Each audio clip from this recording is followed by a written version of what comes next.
My son told me I contribute nothing valuable, so I proved him wrong in the most brutal way possible. Tony Romano, corporate lawyer making $350,000 a year, lives rent-free in my $2.8 million house, drives a BMW, wears $1,000 suits, all funded by money I earned working 16-hour days for 45 years. But last Tuesday, in front of his girlfriend's wealthy Boston parents, he looked me in the eye and said, "Dad, you just eat our food and contribute. Nothing valuable to this household." Those rich folks nodded along like he was speaking gospel truth. I didn't argue, didn't beg, just stared at him for 10 seconds. Then I said, "Interesting perspective, son." What Tony didn't know was that I'd already planned 3 moves that would strip away everything he thought made him valuable. The first phone call changed everything. You want to know why I did what I did? Let me paint you the picture of what my son became. Tony wasn't always like this. When he was little, he'd sit in my kitchen while I made Sunday gravy, asking me to tell him stories about the old country. He'd practice rolling gnocchi with his tiny hands, flour everywhere, laughing when I'd speak Italian to him. That kid died somewhere along the way to law school. The first sign was the name change. Not legally. He's still Antonio Giuseppe Romano on paper. But professionally, Tony Roman, clean, American, forgettable. It's easier for clients to pronounce Dad. Easier to hide, you mean? Then came the photo purge. Our family pictures. My parents' wedding in Naples, his baptism at Saints, Peter and Paul, holiday dinners with cousins, all disappeared from the living room, replaced with generic art from West Elm. 47 years of family history erased. The house needs to look more contemporary for when Bethany's colleagues visit. Bethany, his girlfriend of 2 years. Old money, Boston family. Trust fund baby who thinks marinara sauce comes from a jar that costs $12 at Whole Foods. But the worst part? The introductions. Last November, Tony threw a dinner party, invited 8 people from his law firm, Morrison, Whitfield, and Associates. Big shot corporate lawyers, just like him. I was in the kitchen making sure they had enough wine when I heard him talking to his managing partner. "Oh, that's Joe. He helps with building maintenance around here. Building maintenance. 40 years I owned Romano's Kitchen on Columbus Avenue. 40 years I fed half of North Beach, employed 32 people, put my son through Stanford Law School. Now I'm the help." I didn't say anything that night, just refilled their glasses and listened to them discuss their ski trips to Aspen, their weekend houses in Napa, their children's private schools. But I started paying attention to the patterns. Every time someone asked about me, same story. Joe takes care of the property. Never my father. Never the man who sacrificed everything so I could wear $1,000 suits. The house itself became a museum of his shame. My mother's crucifix from the hallway, gone. The copper pasta machine I brought from Italy in 1973, hidden in the basement. The framed review from the San Francisco Chronicle calling Romano's Kitchen a North Beach treasure. Nowhere to be found. Instead, Tony filled the walls with his Harvard diplomas, his bar admission certificate, photos of him shaking hands with judges and politicians. Look how American I am. Look how far I've risen above my immigrant father. The money part hurt too. I sold Romano's in 2019 for $1.2 million. Retirement fund, I thought. Maybe travel a little, see my cousins back in Naples. Take it easy after 45 years of 16-hour days. But Tony had other plans. "Dad, you should invest that money in the house. Renovations will increase the value. It's the smart financial move." So I did. New kitchen, custom cabinets, hardwood floors, landscaping, $430,000 in improvements. Tony picked out everything. Minimalist, modern, soulless. Know what he said when it was finished?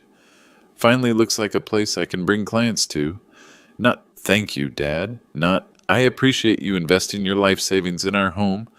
Just satisfaction that he'd successfully erased the last traces of where he came from. The social media stuff was almost funny, if it wasn't so pathetic. Bethany's Instagram account, 300,000 followers, constantly featuring our beautiful San Francisco home. Never mentioned who owned it. Never mentioned who paid for those organic flowers in the foyer or the artisanal cheese platters for her influencer friends. Just grateful for this amazing space. And home is where the heart is. My heart built that space, sweetheart. My heart and every dollar I earned flipping burgers at dawn, prepping vegetables until midnight, standing on concrete floors until my feet bled. But the breaking point came 3 months ago. Bethany's parents were visiting from Boston, William and Margaret Crawford. Old Yankee money, the kind that's been American since the Mayflower.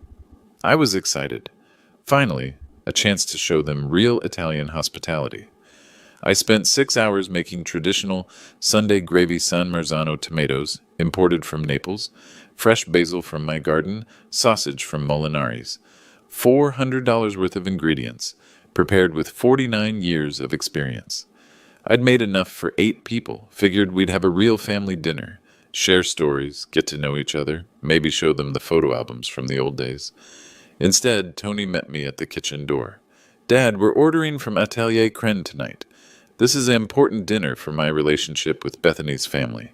$350 for pretentious French food when I just spent all day making enough pasta to feed half the neighborhood. What about the gravy? Put it in containers. We'll eat it later this week. We never did. I found those containers in the garbage 3 days later, untouched. That's when I knew my son wasn't coming back. The little boy who used to help me fold ravioli, who'd beg for extra meatballs, who'd translate for his friends when they came to the restaurant.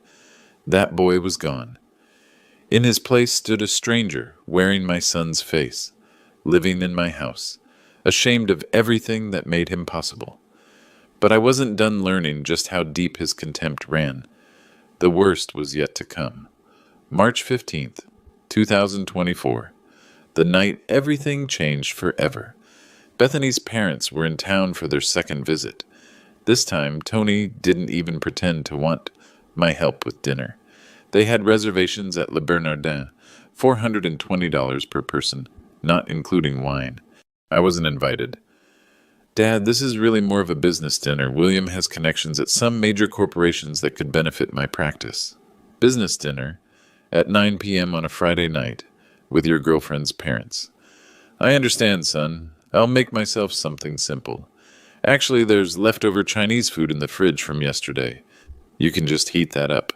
Leftover Chinese food, while my son and his girlfriend's family ate at one of the most expensive restaurants in the city, using money I'd given him for household expenses.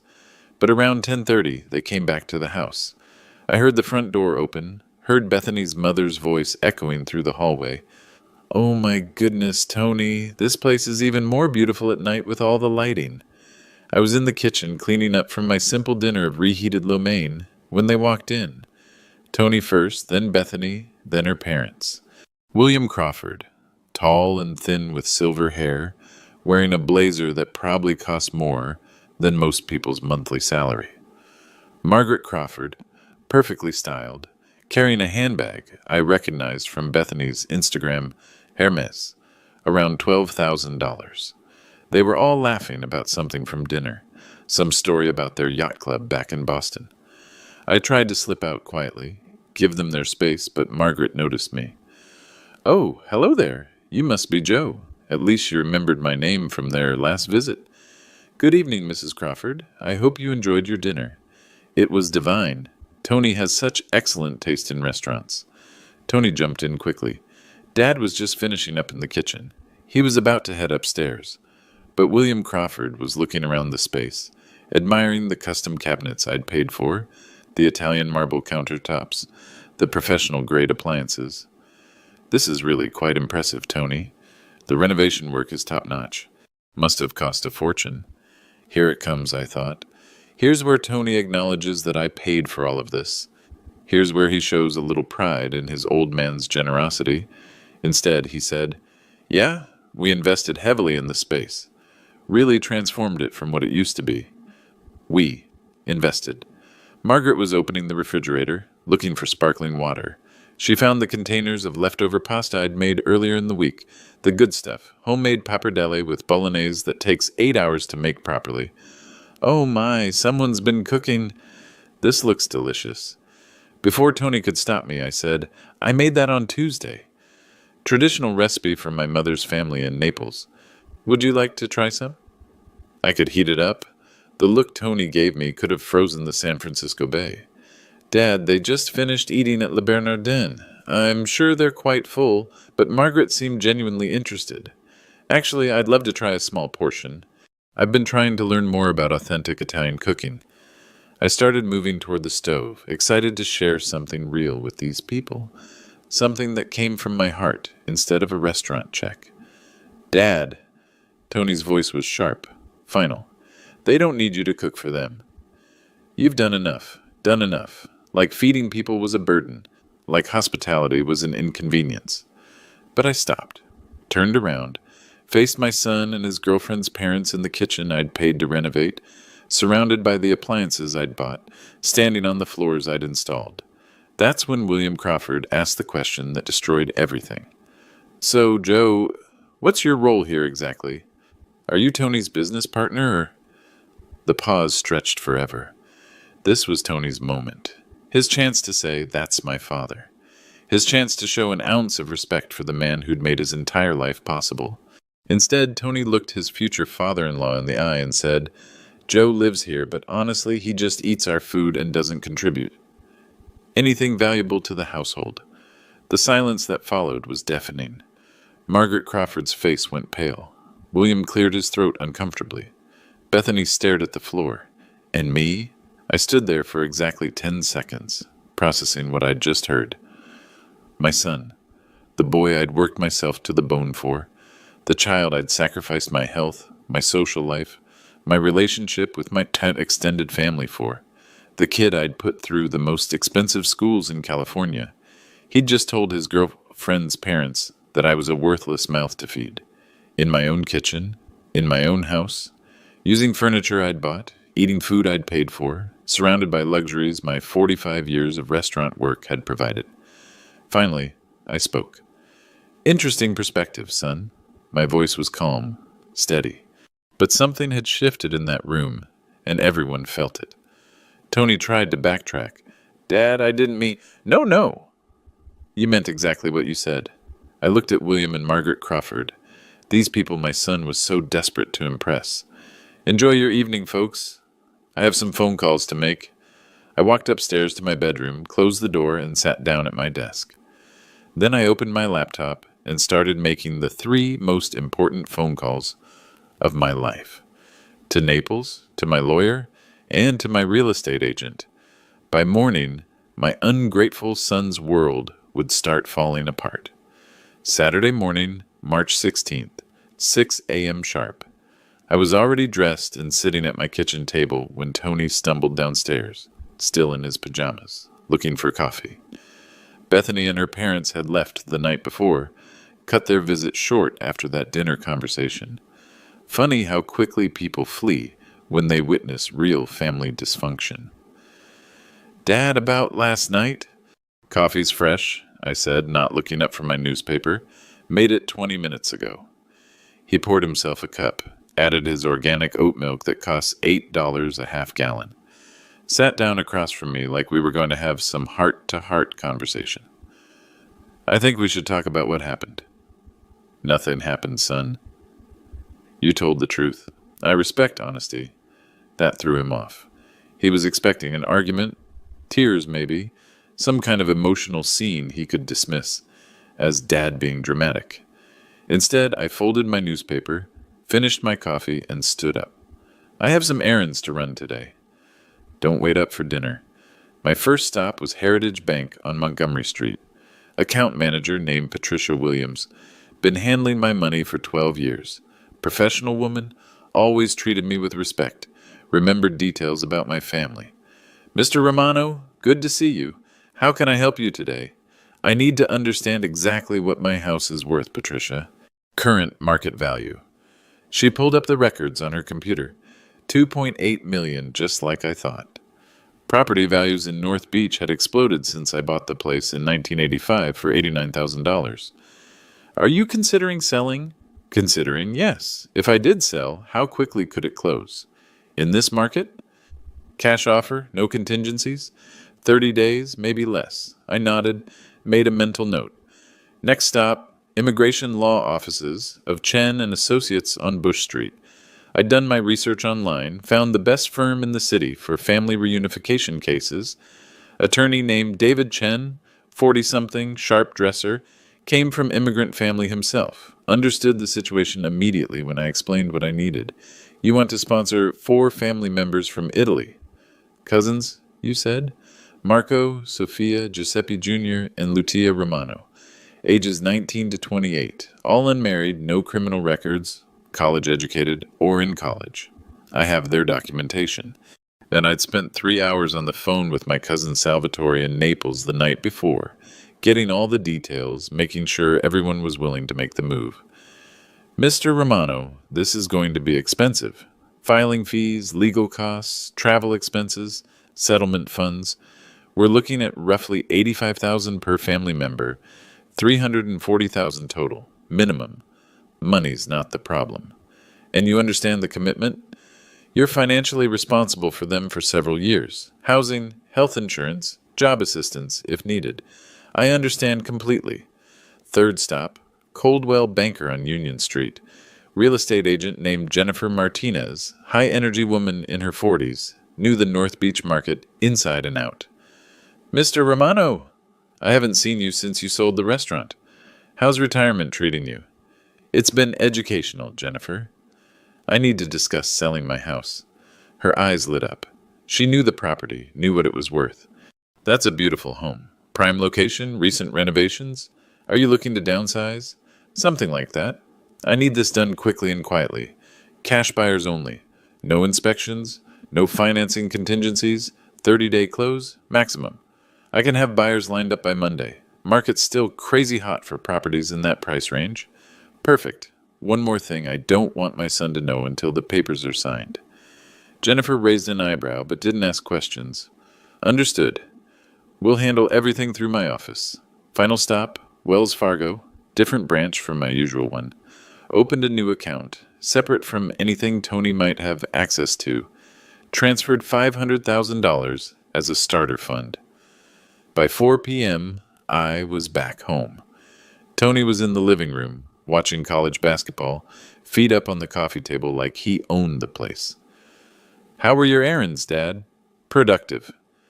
That evening, I made dinner for one. Spaghetti aglio e olio, simple and perfect. Tony was out with Bethany, probably at some trendy cocktail bar, spending money he hadn't earned on drinks that cost more than my father made in a week. While I ate, I reviewed the documents David Chen had given me. Immigration forms, financial requirements, timeline for the visa process. Everything looked straightforward. My phone buzzed. Text message from Jennifer Martinez. Already have 3 serious inquiries. Can we schedule showings for tomorrow afternoon? I texted back. Yes. Sunday 2 to 4 p.m. Sun will be out. I knew Tony's schedule better than he did. Every Sunday, he and Bethany went to some overpriced brunch place in the Mission, then spent the afternoon shopping or visiting galleries. Never home before 6. Perfect. Sunday would be the beginning of the end of Tony's comfortable life, but he still didn't know it yet. Sunday, March 17th, the day I sold my son's future. Tony and Bethany left for brunch at 11:30, just like every weekend. Off to spend $60 on avocado toast and mimosas while discussing their engagement plans. They'd been talking about it for months. Destination wedding in Tuscany, naturally. Nothing says I've made it like getting married in the country your father fled from poverty. Jennifer Martinez arrived at 1:45 with 3 potential buyers. I watched from my bedroom window as they pulled up in their luxury cars, Tesla Model S, BMW X7, Mercedes G-Wagon. Tech money, finance money, old money, the kind of buyers who could write a check today and close next week. First showing, young tech couple, late 30s, 2 kids. Just sold their startup to Google for $40 million. They walked through the house like they were already measuring for furniture. The kitchen renovation is gorgeous, the wife said, running her hands over the marble countertops I'd paid for, and this location walking distance to everything in North Beach. We could be in escrow by Tuesday, the husband told Jennifer. Second showing, investment banker from Goldman Sachs, looking for something impressive to entertain clients. Single guy, early 40s, more money than sense. This place has real character, he said, admiring the crown molding. Not like those sterile condos downtown. I'll offer asking price, cash, no inspection. Third showing, family with teenage kids, moving from New York. Father ran a hedge fund. Mother was some kind of art dealer. They spent 20 minutes just in the living room, talking about how perfect it would be for hosting dinner parties. The previous owner clearly had excellent taste, the mother said. If she only knew the previous owner was standing upstairs, listening to every word. By 4:15, all 3 showings were done. Jennifer found me in the kitchen, practically buzzing with excitement. Mr. Romano, I've never seen anything like this. 3 cash offers, all at or above asking price. The tech couple offered $2.9 million. The banker offered 3 even. The hedge fund family offered $2.85 but want to close in 2 weeks. I thought about it for exactly 30 seconds. I'll take the hedge fund family. 2 weeks works better for my timeline. Don't you want to think about it? Sleep on it? The other offers are higher. Money's not the point here, Jennifer. Timing is everything. We shook hands. By 5 p.m., I'd signed a purchase agreement for $2,850,000. Closing date, April 2nd, 2024. That night, while Tony was at some wine bar with Bethany, I made my second round of phone calls to Naples. Spoke to Marco first. He was working as a chef in a restaurant outside Naples, making barely enough to live on, sharing a tiny apartment with 2 roommates. Zio Giuseppe, are you serious? You really want to sponsor me to come to America? Dead serious, Marco. I need family around me, real family. Next was Sophia, studying nursing but struggling to pay for school. Then Giuseppe Jr., my cousin Salvatore's boy. Brilliant kid studying engineering but stuck in a dead-end part-time job. Finally, Lucia, the youngest, an art student with more talent than opportunities. 4 conversations, 4 life-changing offers, 4 enthusiastic acceptances. When? Marco asked. Visas should be approved by June. You could be here by summer. By Wednesday, David Chen had filed all the immigration paperwork. Thursday, I transferred the first installment of legal fees, $68,000. Friday, I put a deposit down on a studio apartment in the Sunset District. 600 square feet, $1,800 a month. Perfect for a 70-year-old man who didn't need much space. The whole week, Tony suspected nothing. He was busy with some big case at work, barely home except to sleep and change clothes. When he was around, he treated me the same as always, polite but distant, like I was a piece of furniture he'd inherited. Saturday morning, March 23rd, Jennifer called with an update. Buyers are ready to do a final walkthrough Monday morning. Everything's on track for April 2nd closing. Perfect. Just remember, my son doesn't know yet. Your secret's safe with me. That afternoon, I started packing. Not everything, just the important stuff. Photos of my parents, my restaurant awards, the copper pasta machine, my mother's crucifix, the things Tony had hidden away, the things he was ashamed of. Everything that mattered to me fit in 3 cardboard boxes. Everything that mattered to him was about to disappear forever. But first, I had some family members to welcome to America. The real show was just beginning. June 15th, 2024. San Francisco International Airport, Terminal G. I stood at the arrivals gate, holding 4 signs with names Tony hadn't heard in 15 years. Marco Romano, Sofia Romano, Giuseppe Romano, Junior, Lucia Romano. My family. My real family. The people who still remembered where they came from. The first one through customs was Marco. 28 years old, built like a boxer, carrying a single duffel bag and a wooden case that I knew contained his great-grandmother's pasta tools.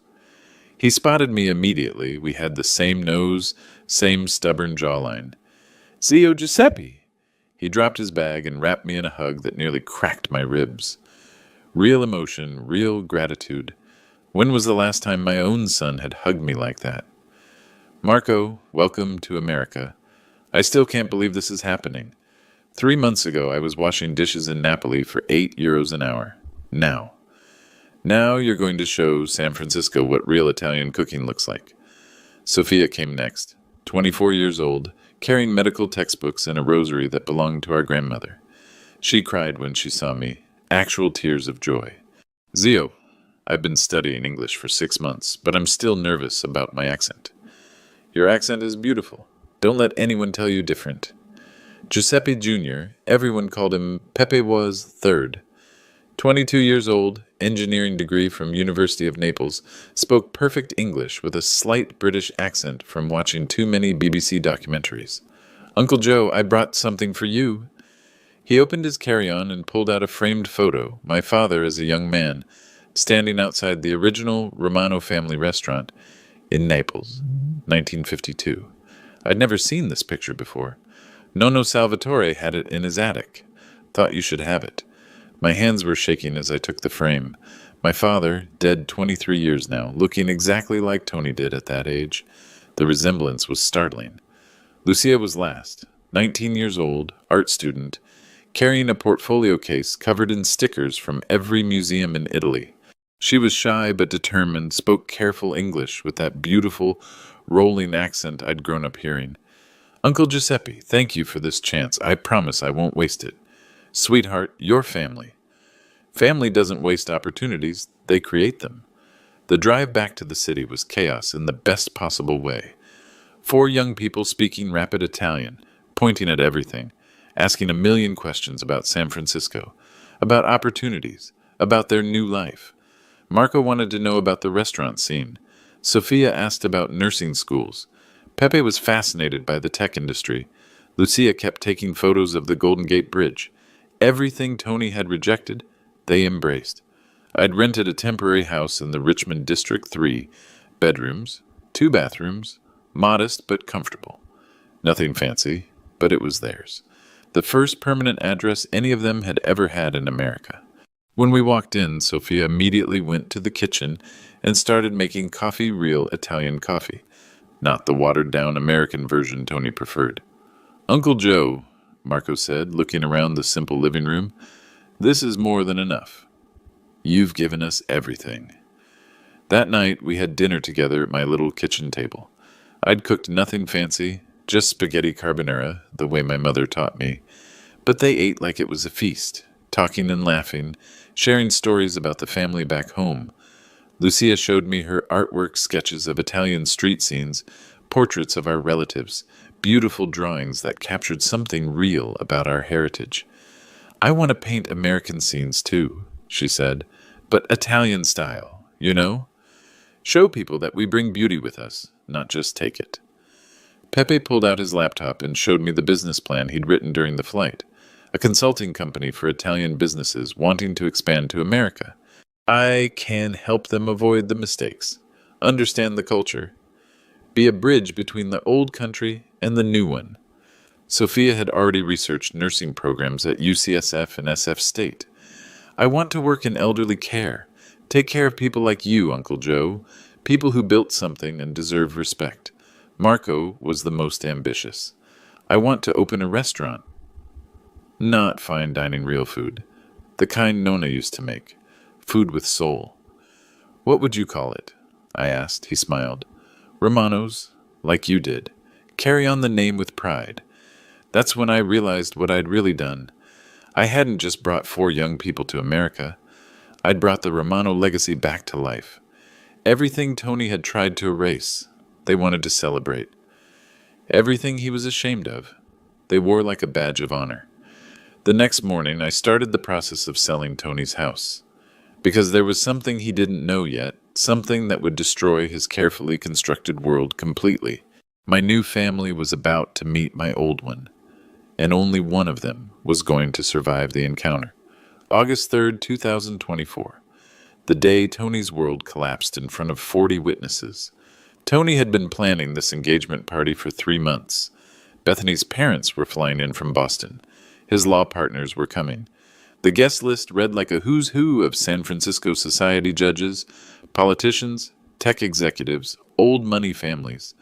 The perfect opportunity to show everyone how far he'd risen above his working-class roots.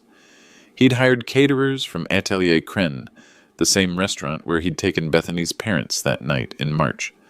$12,000 for appetizers and champagne. Another $8,000 for flowers from the most exclusive florist in Pacific Heights.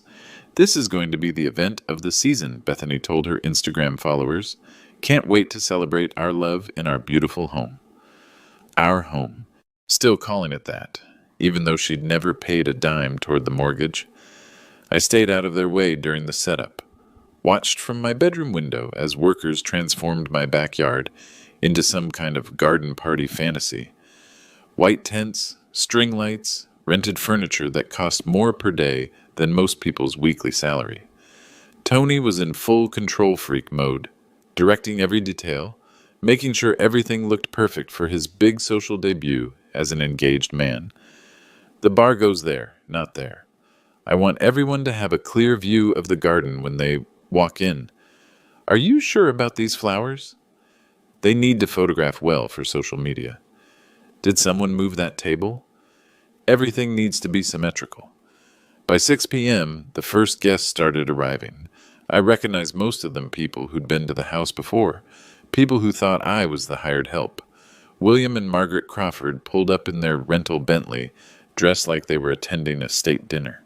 Tony rushed out to greet them, all smiles and perfect manners. William, Margaret, welcome back to San Francisco. You remember our home, of course. Our home. The house I'd bought with restaurant grease under my fingernails and arthritis in my hands from 40 years of standing on concrete floors. By 7:30, the party was in full swing. 43 people wandering around my backyard, drinking champagne that cost more per bottle than I used to make in a day, eating appetizers they couldn't pronounce. I could hear the conversations from my window. Tony introducing Bethany to his managing partner. Discussion of their wedding plans. Destination ceremony in Tuscany. Reception for 200 guests. Honeymoon on the Amalfi Coast. We're thinking September next year, Bethany was saying. Something intimate but elegant. Intimate. 200 guests. That's when I heard the sound that changed everything. A diesel engine rumbling up the street, air brakes hissing. The unmistakable sound of a moving truck stopping right in front of my house. I looked out the window and smiled. Perfect timing. The conversations in the backyard started to die down as people noticed the commotion out front. Through the side gate, I could see guests craning their necks, trying to figure out what was happening. Tony appeared at the front door, still holding his champagne glass, looking confused and annoyed. "Excuse me," he called to the moving crew. "There must be some mistake. We're not moving anywhere." The crew chief, a big guy named Rodriguez, checked his paperwork. "This is 1247 Stockton Street, right? We're here for the Romano job." "Yes, this is Romano, but..." "You, Tony Romano?" "Yes, but I don't understand." I didn't hire any movers. That's when I stepped onto the front porch. I did. Tony spun around, his face going pale. Behind him I could see his guests starting to gather, drawn by the drama unfolding at the front of the house. "Dad, what's going on?" Rodriguez looked between us, clearly uncomfortable. "Sir, we have instructions to pack and move everything in the house. Settlements tomorrow morning, and the new owners want to do a walkthrough at noon." "Settlement?" Tony's voice cracked. "What settlement?" I walked down the front steps, stood face to face with my son in front of 43 witnesses, including Bethany's parents, his law partners, and half the social elite of San Francisco. "I sold the house, son." The silence that followed was deafening. Someone's champagne glass hit the ground and shattered. "You... what?" "Sold it. April 2nd, to be exact. The Hendersons' lovely family from New York. Hedge fund money. They're taking possession tomorrow." Tony's face went through a series of expressions. Confusion, disbelief, panic, rage. Behind him, I could see Bethany covering her mouth with both hands, her perfect engagement party crumbling in real time. "Dad, this is impossible. You can't just sell the house without telling me. I live here." "You live here rent-free," I corrected. "Big difference." William Crawford stepped forward, looking like he'd swallowed something sour. "Giuseppe, surely there's been some misunderstanding. Tony and Bethany are engaged. They're planning their future." "Their future," I repeated. Interesting. I looked around at all these people, these pillars of San Francisco society, these judges and lawyers and trust fund babies who'd been eating my food and drinking my wine for years while treating me like the help. Tell me, Mr. Crawford, what future exactly? The one where my son continues to live off my generosity while telling people I contribute nothing valuable? More silence. A few guests started to back away, sensing this was about to get much worse. Dad, please, not here, not now. When then, Tony? When would be a good time to discuss how you've spent the last 2 years treating me like hired help in my own house? But I wasn't done. The real bombshell was still coming. Ladies and gentlemen, I said, loud enough for everyone to hear. Since you're all here, I'd like to introduce you to some people. Tony looked confused. Dad, what are you talking about? I walked to the side gate and opened it wide. Marco, Sophia, Pepe, Lucia, come and meet my son's friends. 4 young people stepped into the backyard, and the entire party went silent. My Italian cousins, dressed nicely but simply, carrying themselves with the quiet dignity that comes from knowing exactly who you are and where you come from. Marco stepped forward first, extending his hand to Tony. You must be Antonio. I'm Marco Romano, your cousin from Naples. Uncle Giuseppe has told us so much about you. Tony stared at the outstretched hand like it was a snake. What? These are your family members, I announced to the crowd. The Romano cousins from Italy. I brought them here with the money from selling this house. Bethany grabbed Tony's arm. Tony, what is he talking about? Sophia stepped forward, her English careful but clear. Mr. Tony, your father, he is a saint. He sponsored us all to come to America. Give us new life. I could see the color draining from Tony's face as the implications hit him. Not only had I sold his house, but I'd used his inheritance to bring over people who represented everything he had tried to escape. Dad, we need to talk privately. No more private conversations, son. These people deserve to know who they've been socializing with. I turned to address the crowd directly.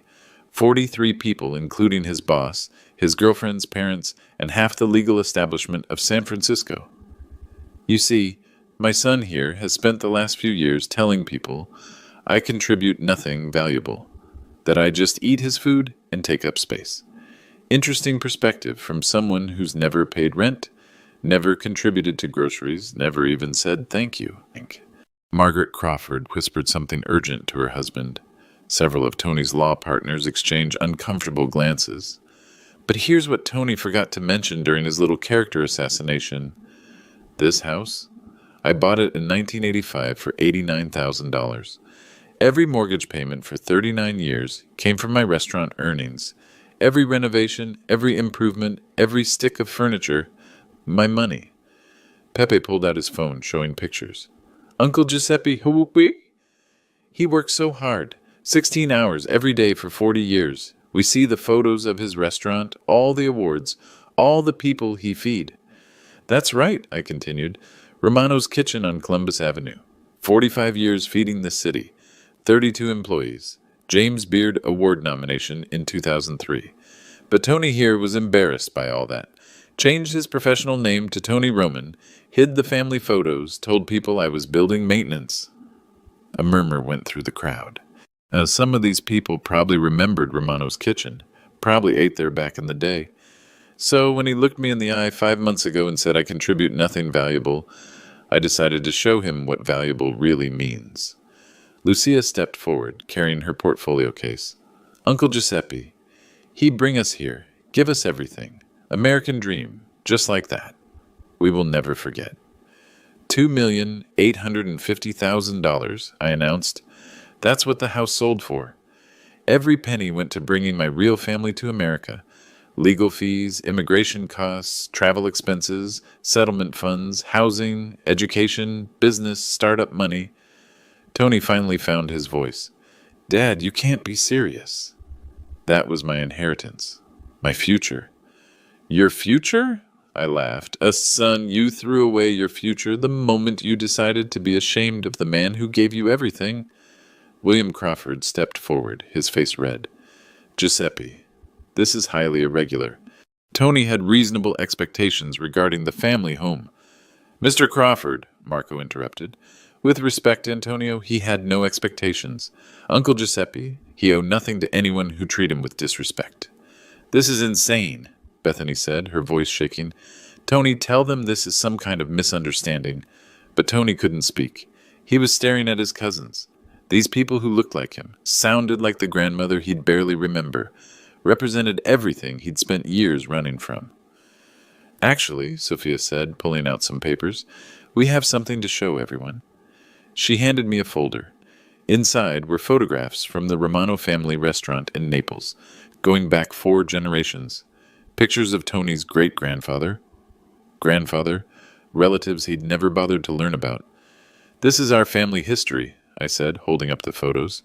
4 generations of Romano men and women who built something from nothing, who took pride in feeding people, in hard work, in family loyalty. I looked directly at Tony. Your great-grandfather started with a pushcart in Naples. Your grandfather expanded to a real restaurant. I brought the name to America and made it successful enough to put you through Stanford and Harvard Law.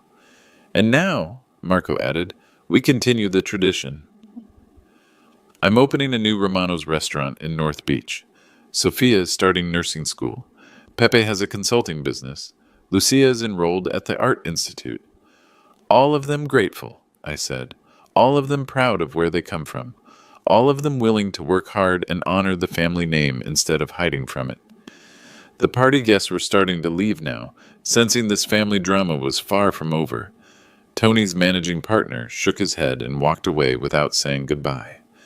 2 of the judges made polite excuses and headed for their cars. Bethany's parents were whispering urgently to each other by the garden gate. Bethany, Margaret Crawford called, we need to leave. Now. Mom, wait. Now, Bethany. I watched as Tony's carefully constructed world crumbled piece by piece, his boss leaving without a word, his future in-laws fleeing like the house was on fire, his girlfriend looking at him like she was seeing him clearly for the first time.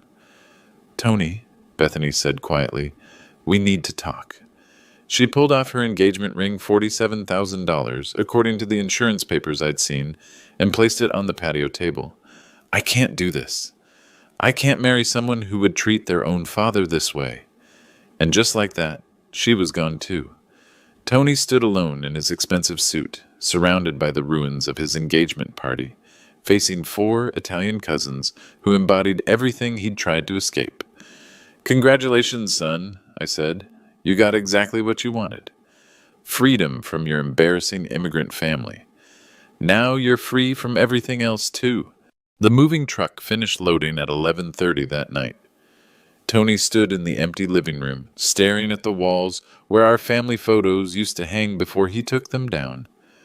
The house echoed now, no furniture, no belongings, nothing left of the life he'd built on my foundation. Where am I supposed to go? He asked. That's not my problem anymore, son. Rodriguez, the crew chief, handed me the final paperwork. Everything's loaded, Mr. Romano. We'll deliver to your new place in the Richmond tomorrow morning. Thank you, Rodriguez. There's a bonus in there for working so late. As the truck pulled away, Tony's phone started buzzing. Text messages, missed Powell's social media notifications. Word travels fast in San Francisco's legal circles, especially when it involves public humiliation. I could see him reading the messages, his face getting paler with each one. Dad, my phone is blowing up. Someone posted video from tonight on Instagram. Bethany's friends were filming the whole thing. Of course they were.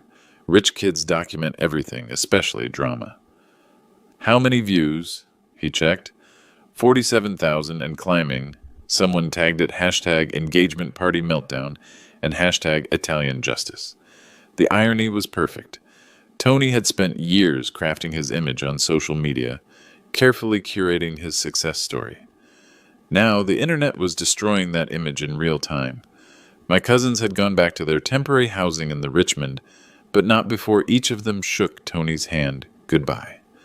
Professional courtesy, the kind of grace he'd never shown me. Antonio, Marco had said, if you ever want to learn about your family, about where you really come from, you call me, okay? Tony just nodded, unable to speak. By midnight, we were alone in the empty house. Tony sitting on the floor where his expensive couch used to be, me standing by the window, watching the new owner's moving truck pull up outside. "The Hendersons are eager to get settled," I said. "Nice family. 3 kids, 2 dogs. The kind of people who'll actually live here instead of treating it like a museum." "Dad, please." "There has to be some way to fix this." "Fix what exactly?" "Everything. The house, Bethany, my job situation." "Your job situation?" He showed me his phone. 3 missed calls from his managing partner, Harold Morrison. 2 emails marked urgent. "Morrison wants to see me first thing Monday morning. This kind of publicity. It doesn't look good for the firm." Morrison, Whitfield, and Associates. One of the most conservative law firms in the city. They prided themselves on discretion, respectability, old-fashioned values. Having a partner's engagement party turn into a viral family meltdown wasn't exactly on brand. Maybe you should have thought about that before you decided to publicly humiliate your father. Tony's phone buzzed again. This time it was a text from Bethany. "I'm staying at my parents' hotel tonight. We need to talk tomorrow, but I need time to process what happened. I had no idea you felt that way about your father." He looked up at me. "She's thinking about calling off the engagement completely." "Smart woman. I always liked her better than you deserved." "Dad, what do you want me to say?" "That I'm sorry?" "Fine, I'm sorry. I'm sorry I hurt your feelings. I'm sorry I was embarrassed. Can we move past this now?" But that's the thing about consequences. They don't care about apologies. "Son, this isn't about hurt feelings. This is about character, about who you chose to become when you thought nobody was watching." At 12:45, my phone rang. Jennifer Martinez, my real estate agent, calling with an update. "Mr. Romano, I just wanted to confirm closing went perfectly. The Hendersons are thrilled with the house. They wanted me to thank you for leaving it in such beautiful condition." "My pleasure, Jennifer. Also, there's been some interest in your story. A reporter from the Chronicle wants to interview you about the family reunification angle. Apparently the video from tonight is trending on TikTok." I looked at Tony, who had heard every word. "Tell them I'll consider it." After I hung up, Tony stared at me like I was a stranger.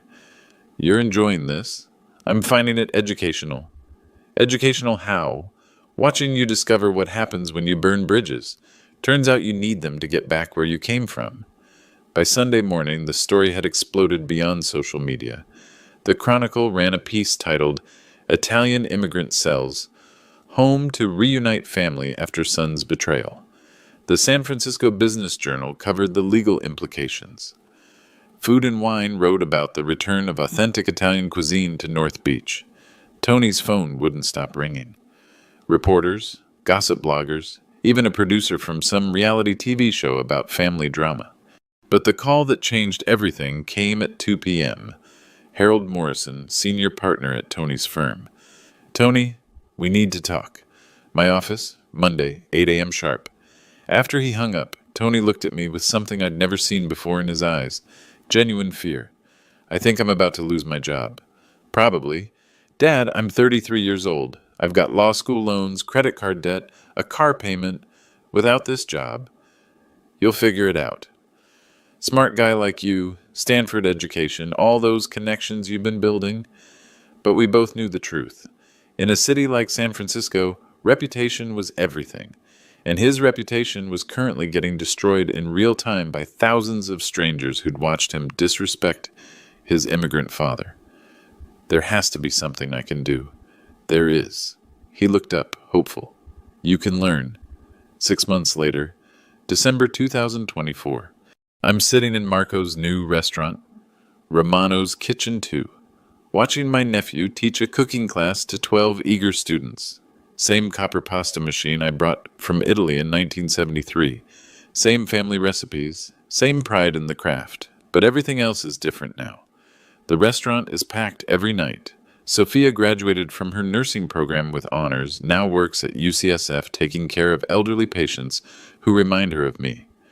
Pepe's consulting business has 6 clients, all Italian companies expanding into American markets. Lucia's art is hanging in a gallery in the Mission, paintings that celebrate our heritage instead of hiding from it. My cousins call me every Sunday. Real conversations. Not the polite small talk I used to get from Tony. They ask about my health, share their dreams, include me in their decisions. They treat me like family because that's what I am to them. Tony lost his job at Morrison, Whitfield and Associates 3 days after our confrontation. Harold Morrison cited conduct unbecoming the firm's values and damage to professional reputation. Translation: viral videos of family dysfunction don't mix well with corporate law. He's working at a smaller firm now, personal injury cases mostly, making about 60% of his old salary. Bethany broke off their engagement permanently after her parents threatened to cut her off if she married that awful man who treats his father like garbage. She's dating a tech executive now. Posted the announcement on Instagram with the caption, "Finally found someone who shares my values." Tony tried to reconcile last month. Showed up at Marco's restaurant during dinner service. Asked if we could talk. He looked different. Humbler, maybe. Older. The kind of tired that comes from learning hard lessons. "Dad, I understand what you were trying to teach me." "Do you?" "I threw away everything that mattered for people who never really cared about me." I nodded. "That's a start." "Is there any way... could we maybe try again?" I looked around the restaurant. My real family laughing with customers, sharing stories, building something beautiful and authentic. Then I looked at my son, this stranger who happened to share my blood. "Tony, you're always welcome at Sunday dinner, but you come as yourself, not as Tony Roman. You come ready to remember where you came from.